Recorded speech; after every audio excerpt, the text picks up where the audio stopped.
پروستات برگر با پنیر اضافه میخوام. خب پس 1 دقیقه صبر کنید. پدر کوسه مادر نهنگ گوش نما. این عمه ترک برداشته باز آمد تا با اعصابم جفتگیری نکرده غذاشو بده. بذار کوت فوزگریم رو غذا پیاده کنم. زود باش تا جفت پدرت یکی نکردم. چشم عباس آقا.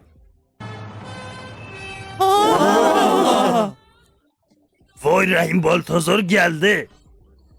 ببین کی اینجاست. دایی سلام. باس نزدیکی که از افتخار میبینمت. شلوارت نمک مالی، خانه ایشالا همیشه خالی. خب دیگه اینقدر مایه خالی نکن، حالم بد شد. میگم یه عروس دریایی، شقایق دریایی چیزی نداری شب بیاری بریم برنامه کنیم با هم؟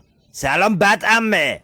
به نظرت از کنار سگ بغل کنه برای تو زید در میاد؟ بالاخره به ندای درونم گوش کردم و یه دفتر ترید زدم. الان کلی تریدر صبح تا شب تو ایدا برام ترم زدن. تو چیکار کردی؟ منم به ندای درونم گوش کردم. شنبه برام ابلاغی آمده باید برم زنم طلاق بدم. ما مثل هم نیستیم.